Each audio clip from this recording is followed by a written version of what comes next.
Uno. Pues seguimos con ustedes, queridos oyentes. Hemos tenido un ligero corte, un problema técnico, pero ya estamos de nuevo con nuestro coronel, que nos estaba ya concretando los temas efectivamente de la demografía. Adelante, mi coronel, por favor. Bien. Nos habíamos quedado en la tasa de dependencia.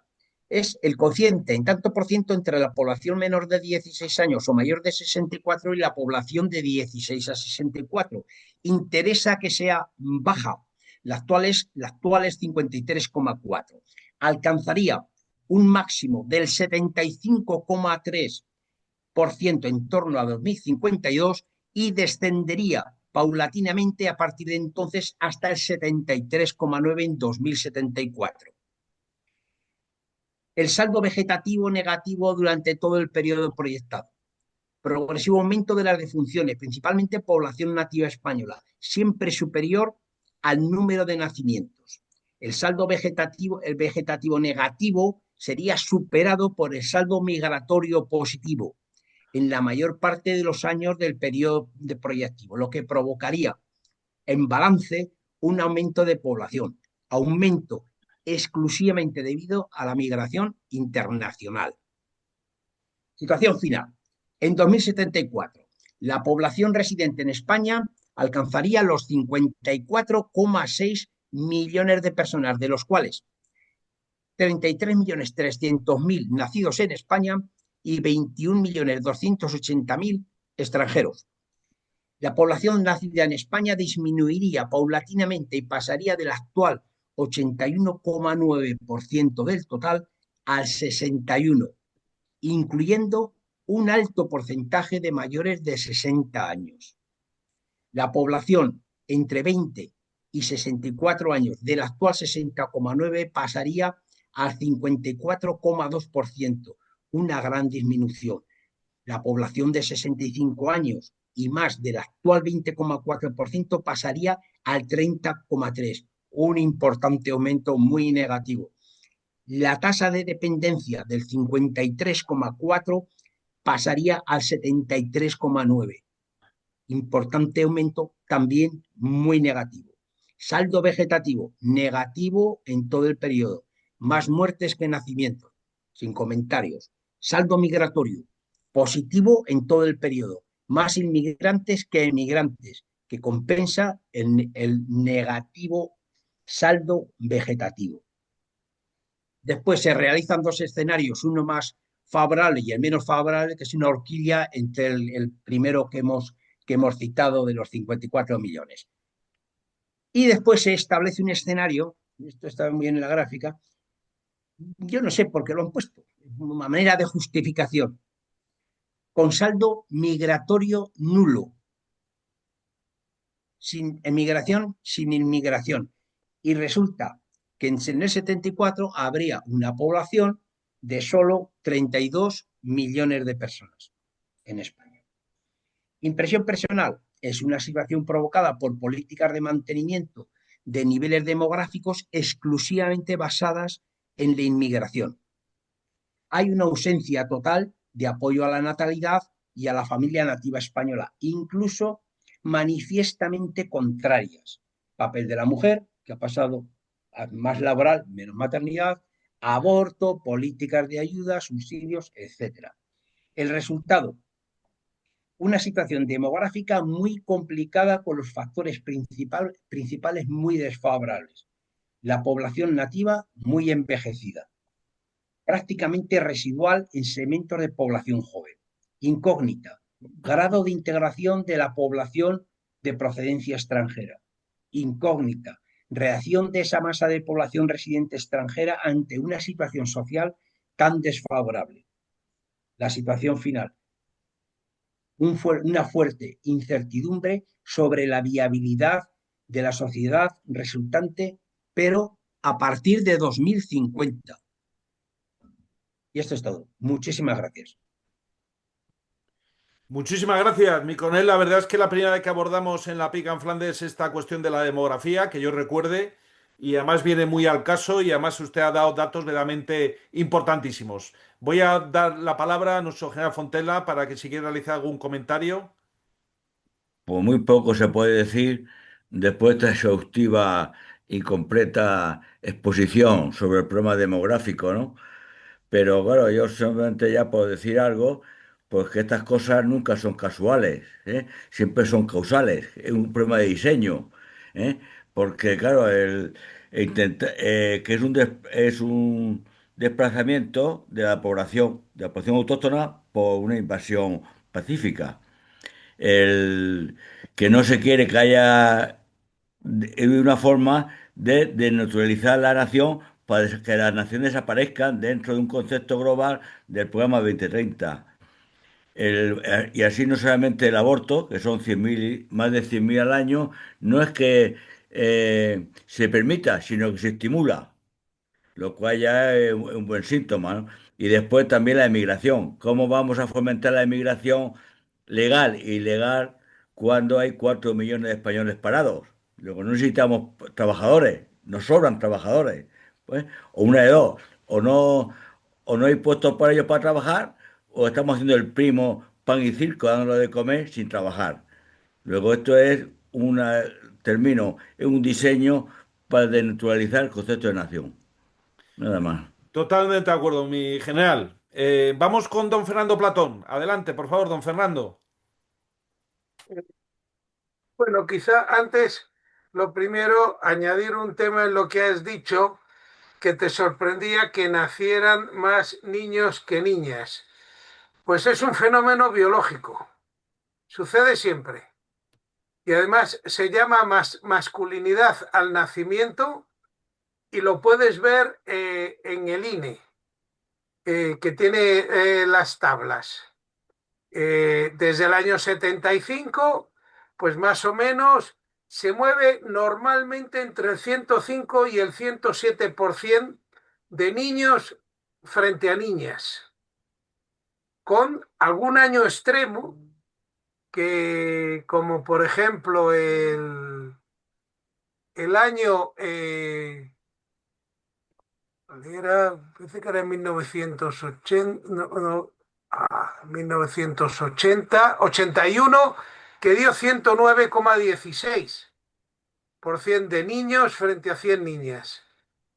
Fíjate, ya incluso en el 75 era 107. O sea, es curiosamente un dato biológico que se produce, nacen más niños, pero después mueren más niños. Los niños tienden a morir antes que las niñas, son más pues, nacer. De hecho, normalmente cuando se llegaba a lo que se llamaba edad núbil, que es la edad que la gente podía casarse, ya solía haber más chicas que chicos.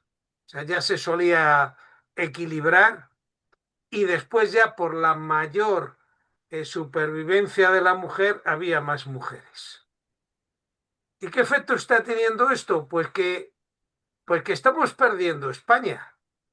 Porque claro, España no es meramente un territorio. España son básicamente los españoles que viven en el territorio. Sin españoles lo que hay son unos bosques, unos valles, unos montes. Pero claro, si mañana trasladamos a la población de Namibia aquí y retiramos la de España, sería otro país completamente distinto. Claro, entonces, ¿qué sucede? Que estamos perdiendo España. Y además es un fenómeno único. Normalmente la demografía se autocorregía. Es decir, tras las épocas de guerras con mucha mortalidad crecía la natalidad. Ahora, en cambio, es decir, hay un cierto rechazo a la natalidad. El motivo no lo sé, si puede ser también biológico porque hay tal descenso de la mortalidad y tal crecimiento de la esperanza de vida, y quizá por eso, ante ese aumento de la población, haya una cierta reacción de descenso en la natalidad, pero desde luego es una causa curiosa de entender porque además es un fenómeno mundial. Se da en todos los países que llegan a un nivel económico alto, pero vamos, en España, América, Asia y hasta África, cuando se llega a un nivel económico, desciende la natalidad. Es algo sorprendente. Y bueno, ya dejo la palabra. Muchísimas gracias, don Fernando. Cedo la palabra a Eugenio. Adelante, Eugenio. Don Eugenio, por favor.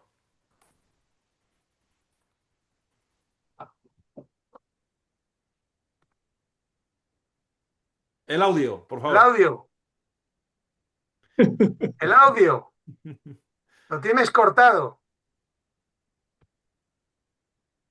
Bueno, mientras Eugenio intenta conectar el audio, me han parecido datos verdaderamente interesantes los que ha aportado Miconel en el sentido de que estamos en el marco de una evidente sustitución poblacional y por otro lado también esa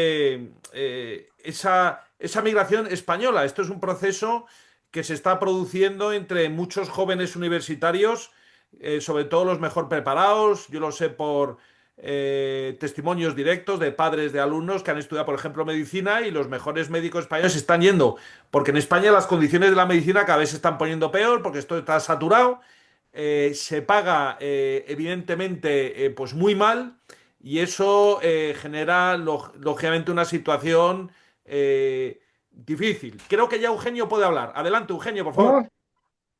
¿Se me escucha? Sí.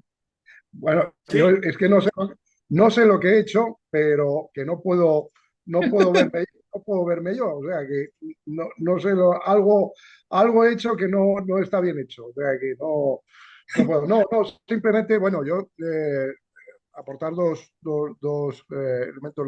Me ha llamado mucho la atención el hecho de los abortos por parte de mujeres inmigrantes. Eh, Primero, me sorprende que todavía en España se pueda ver este, estos datos, porque en el resto de Europa, por ejemplo, en Francia, están muy protegidos y no son datos que se puedan consultar fácilmente. Entonces, el hecho de que estén en abierto, pues es sorprendente, ¿no? Yo creo que dentro de poco, pues, con todas estas políticas que tenemos, pues esos datos van a estar censurados para el común de los mortales. Pero volviendo a lo anterior, me ha llamado la atención el hecho ese el número tan elevado de- de abortos por parte de inmigrantes, pero del continente sudamericano, ¿no? Es decir, que a fin de cuentas vemos que aunque compartimos idioma, cultura, lengua, espiritualidad, se supone, la facilidad de adaptación a las conductas sociales europeas, pues por parte de ese sector de la inmigración, pues es muy, muy, muy fácil y muy, muy rápido, ¿no? Entonces, bueno, pues se cogen malas prácticas, ¿no?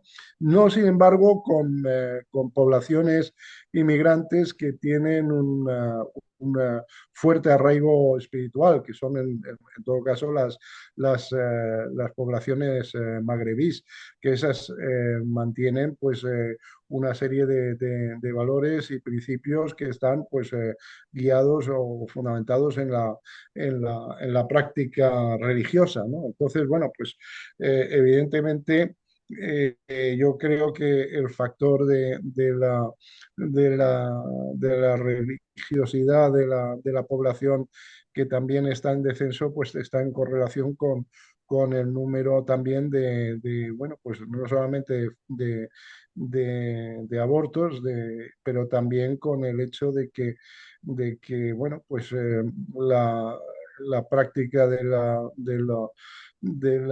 anticonceptiva en las generaciones jóvenes, pues está tan al día que bueno, pues no hay ninguna voluntad ni ningún interés bueno, en fomentar la natalidad. Eso es un poco lo que puedo decir al respecto. Magnífico, Eugenio. Pues aquí queda este primer monográfico en el que hemos abordado esta cuestión verdaderamente relevante, crítica para el devenir de España y desde luego el mundo cívico-militar tiene que tomar conciencia Agradecemos mucho a nuestro coronel, digamos, el estreno, bueno, la gran ponencia que ha realizado y desde Bueno, luego ahí quedan esos datos. Muchísimas gracias, mi coronel, por el esfuerzo. Gracias. gracias a vosotros. Gracias. Entramos ya en esta segunda parte, en estos aproximadamente 15 minutos que nos quedan, y vamos a abordar de la mano de don Eugenio, nuestro experto en geopolítica rusa, historia, ejército, la guerra de Ucrania, nos va a hablar precisamente de esa cuestión, ¿no? Que es además un tema muy candente, porque, en fin, ahora mismo se está negociando y eso no se dice en los medios, hay mucha desinformación, mucho bulo, mucha insidia y muchas ganas de que descarrile ese proceso de paz. Y aquí tenemos a nuestro experto Eugenio y le cedo la palabra. Adelante, don Eugenio, por favor. Muchísimas gracias, Guillermo. Bueno, simplemente vamos a ver en los dos aspectos, el aspecto militar y el aspecto diplomático. Bueno, empecemos por el segundo, que es el que más candente está y más se está hablando, es el de los acuerdos, del posible acuerdo de paz que Trump está elaborando y que, bueno, del cual pues los rusos no han confirmado todavía incluso la recepción de ningún documento a través de los canales oficiales. Es decir, que hoy en día todo, incluso han denunciado pues todo lo que es lo que ellos llaman la diplomacia del megáfono, ¿no? Que existe en Occidente, es decir, que bueno, pues hoy en día tenemos información por la información que nos facilitan las agencias de prensa, pero no hemos tenido acceso ni al documento, no sabemos exactamente qué contiene ese documento, ¿no? En un primer momento pues se habló de 28 puntos. Hoy ya, después de las conversaciones que se han mantenido en Ginebra entre ucranianos y americanos, pues parece ser que ese digamos, proyecto de paz se ha reducido ya a 19 puntos. Es decir, que incluso los propios ucranianos han manifestado que están muy satisfechos porque han conseguido, bueno, pues efectivamente que ese documento se asemeje más o tenga más en consideración lo que ellos llaman sus intereses, ¿no? También en este sentido, pues hay que valorar el hecho de que realmente lo que estamos asistiendo ahora es a una negociación a tres bandas. Es decir, por un lado, los americanos, los ucranianos y en menor medida los miembros de la Unión Europea y fundamentalmente los países más beligerantes que son Alemania, Francia y Inglaterra, ¿no? eh, con otra particularidad de que Inglaterra, que se había ido de la Unión Europea, pues parece que ha vuelto con vamos, con una energía tremenda, ¿no? Es decir, que no se ha incorporado de hecho a todo tipo de actividades para estar presente y estar hacer valer su voz en este proceso de negociación, ¿no? Entonces, bueno, en primer lugar, yo creo que hay que ser prudentes, yo creo que hay que esperar a final de la semana. Se ha anunciado por parte del presidente Zelensky un viaje a Estados Unidos, a Washington, a final de semana para discutir llegar lo que ellos dicen, llegar a un acuerdo, ¿no? Por ahora, bueno, pues con las demandas de Ucrania parece ser que, bueno, pues se han incorporado a ese borrador del plan de paz. Es decir, que por ahora hay que esperar a que se pongan de acuerdo y ver entre ellos, entre Estados Unidos, América, entre Estados Unidos, Europa bueno, la Unión Europea y Ucrania para saber bueno, pues qué es lo que van a ofrecer a los rusos. Yo creo que los rusos tienen la característica de ser pacientes, de ser muy pacientes y bueno, pues por ahora pues ellos, digamos que le pasan la mano por el lomo en el sentido de la piel a los americanos, en el sentido de decir que, bueno, que están dispuestos a discutir cualquier borrador de plan de paz que pueda poner fin a la guerra. Pero está claro que hay una serie de aspectos que ya se sobreentienden que no van a ser aceptados por los negociadores rusos, ¿no? El hecho de que se pretenda, bueno, pues fijar las líneas, el cese del fuego, fijando los territorios en la línea de fuego y actual, es decir, cuando ya la propia Constitución rusa ha incorporado los territorios no solamente del Donbass, Crimea, sino Zaporozhye y Gerson, pues evidentemente pre pensar que los rusos vayan a, a ceder en ese sentido cuando llevan ya pues cientos de miles de fallecidos en estos casi 4 años de guerra, pues parece que no, vamos, no creo que los rusos en eso vayan a ceder. Tampoco en otros aspectos, como son pues el hecho de que se pueda mantener unas fuerzas armadas ucranianas, bueno, que ya se ha reducido de 800.000, que se decían bueno, la coalición de los voluntarios que llama Macron, los beligerantes, que llamo yo, que son los que, bueno, pues que están atizando este brasero, pues ya lo dijeron, bueno, pues de 800.000 han pasado a 600.000. Aún así, me parecen absolutamente inaceptables por parte del gobierno ruso. Otros aspectos, como puede ser, bueno, pues incluso las declaraciones de Macron hoy diciendo que, bueno, pues que los intereses, fondos los fondos que están congelados por parte de la Unión Europea, pues que pertenecen a Europa y que por lo tanto Europa es la que tiene que disponer de esos fondos y, bueno, es la que va a aplicar esos fondos pues a la reconstrucción de Ucrania. ¿Qué reconstrucción? ¿Quiénes? No, es un poco, vamos, no creo que los rusos vayan a aceptar. El hecho también, bueno, de que no se hable de la persecución o el restablecimiento del idioma ruso como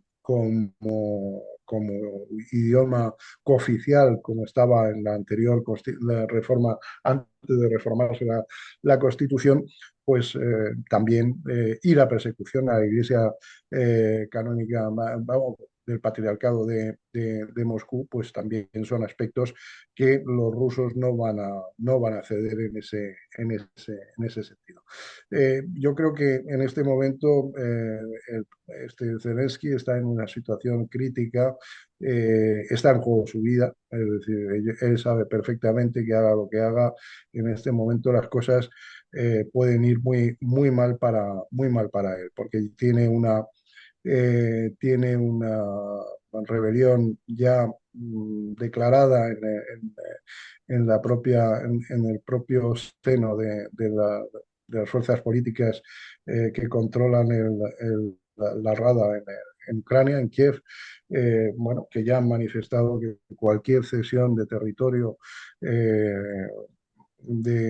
incluso el territorio que en este momento ya está ocupado por parte de las fuerzas rusas, pues que será inaceptable y que, bueno, pues que pone en juego su supervivencia, ¿no? Y eso por un lado. Por otro lado, bueno, pues sí es verdad que hay otra serie de cadáveres políticos ucranianos, como son los Timochenko, Poroshenko, Timochenka, Poroshenko, bueno, pues que también se están manifestando en contra de del presidente Zelensky, ¿no? Ahí ya, y también, por otro lado, pues hay que tener en consideración que el hecho de la sociedad ucraniana, pues en este momento, después de estar sometida a constantes bombardeos por parte de infraestructuras, porque hay que aclarar que los rusos, a contrario de lo que hacen los ucranianos, que bombardean eh, las ciudades sin tener absolutamente ninguna, sin fijar objetivos militares, los rusos sí que lo que hacen es que bombardean objetivos militares como pueden ser centrales eléctricas, conductos gasoductos, todo tipo de infraestructuras ferroviarias, etcétera, etcétera.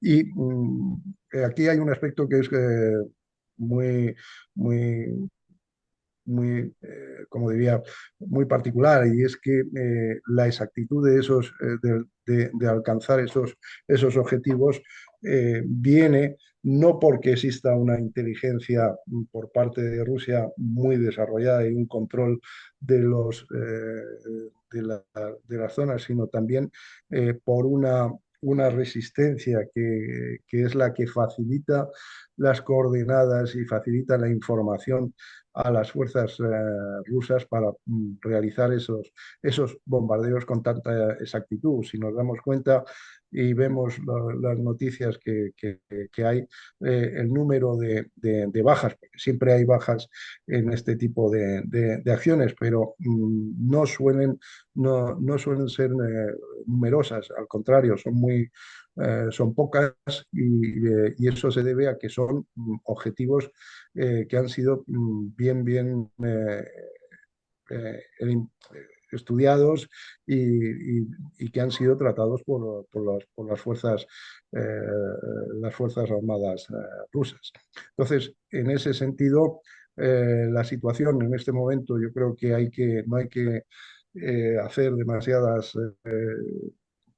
no hay que pensar en que vamos a tener una solución a corto plazo. Yo creo que, bueno, los rusos siempre, además Putin lo ha dicho, él no estaba abierto a todas las negociaciones, lo ha ido, y yo creo que lo ha demostrado en Estambul, lo demostró en Minsk en su día, en Estambul, luego lo ha hecho también en Anchorage, en fin, siempre ha habido y de hecho ahora mismo pues, se supone que están, se ha dicho que hay unas delegaciones rusas y americanas negociando en Dubái o en Abu Dhabi, ¿no?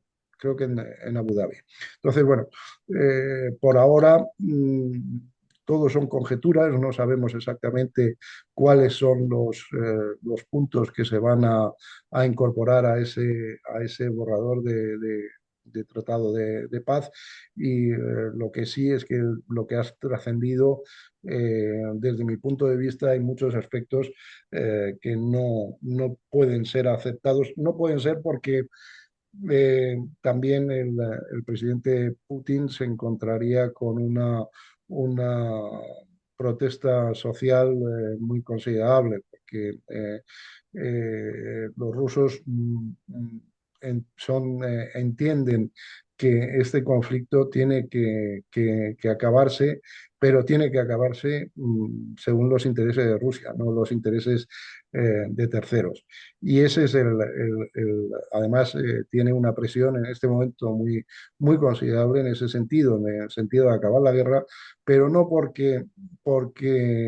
simplemente porque los rusos entienden que han sido demasiado blandos en cierto modo y bueno, pues que es hora ya de acabar esto y de acabarlo incluso pues de una forma más, con más bruta o más radical, ¿no? Y ese es digamos que es un poco el panorama en cuanto a lo que es eh, el frente, pues el frente sigue, los rusos siguen avanzando, no están avanzando por todos lados, es decir, que bueno, pues, hacen unas bueno, pues pinchando un poco en toda la línea del frente, donde ven que hay alguna debilidad, pues penetran por esos flancos. Lo que obliga a los ucranianos a tener que estar llevando constantemente tropas, que ya no hay reservas, porque ya no existen las reservas, sí existen los batallones, digamos, bueno, pues batallones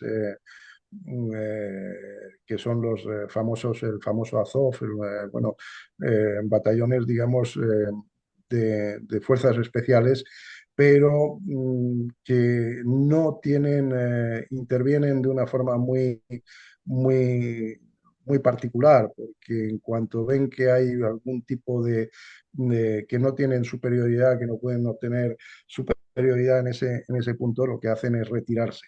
Eh, Parece como que ¿cómo se dice?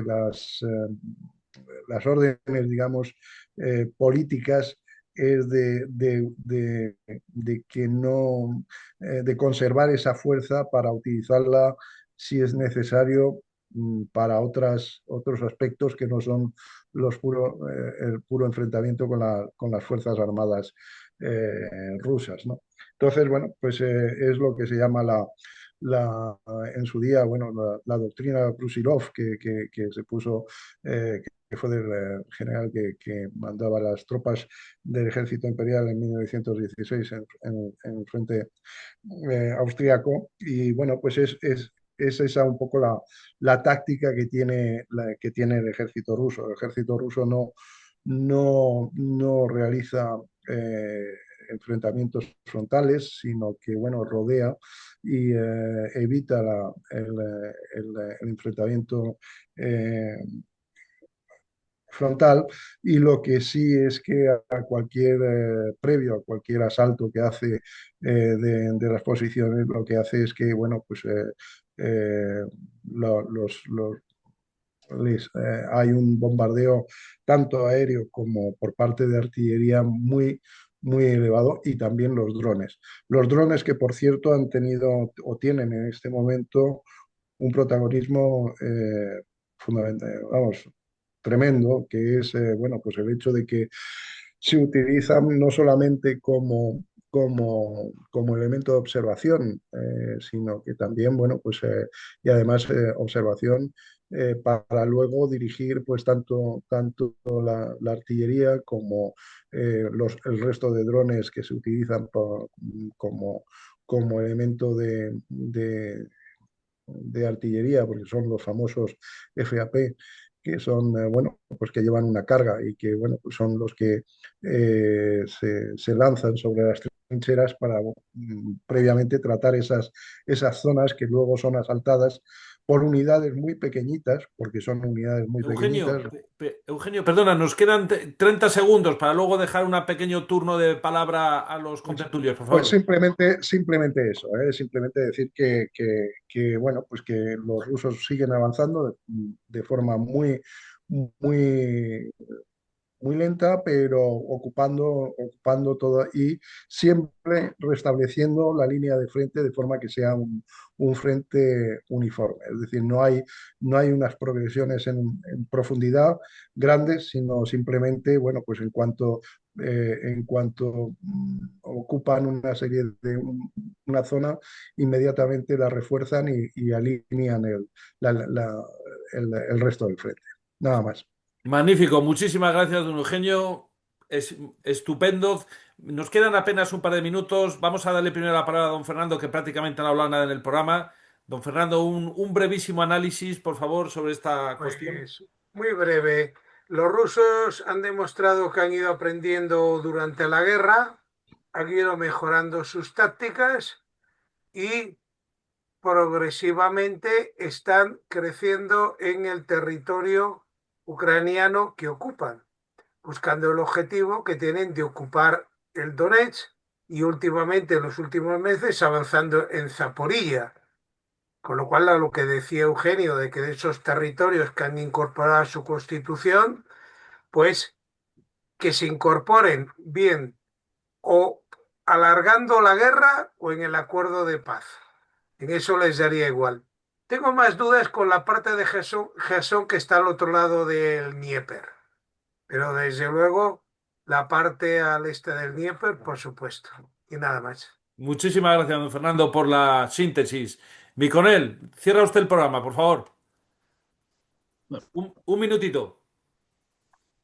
es un tema, el de los 23 puntos, me parece un tema verdaderamente sorprendente. Creo que la peor parte en este punto lo lleva Ucrania. Inicialmente 28, ¿eh? Inicialmente Perdón, 28. me he vuelto con el de 23, 28, Es que perdón. ahora lo han reducido a 19, hoy. Sí, pero bueno, de todas maneras es un acuerdo que es muy favorable a Rusia, en mi opinión, muy favorable. Y, no pensaba, no me cabe, todavía no puedo entender cómo Zelensky tiene que tener muchas razones para ceder. Pero las noticias que están llegando es que Zelensky está a punto de aceptar los puntos de que se han llegado al acuerdo de hoy. No me parecería, verdaderamente me parecería sorprendente que Putin no aceptase ese acuerdo y terminase con la guerra. A no ser que de una vez, como ya hemos hablado a veces, se comience por parte de Rusia una guerra de verdaderamente guerra, no como la que está llevando hasta ahora, que verdaderamente es más una guerra de desgaste que tiene muy poco de maniobra soviética. Pues muchísimas gracias, mi coronel. Perdón, rusa. Estamos fuera de tiempo. La Ya. verdad es que son momentos apasionantes. Yo me he leído los 28 puntos. Me parece que podemos estar ante una paz multipolar que marque, digamos, ya y dé cerrojazo la cuestión de la caída del muro de Berlín y sobre todo que genere una estructura de seguridad en Europa desde Lisboa a Vladivostok y que puede ser de interés de todo el mundo. De hecho, está bajando el petróleo, va a bajar la inflación y se va a generar un ciclo económico, si todo sale bien, propicio para el desarrollo económico que busca Trump. Muchísimas gracias, magnífico programa, les esperamos la semana que viene.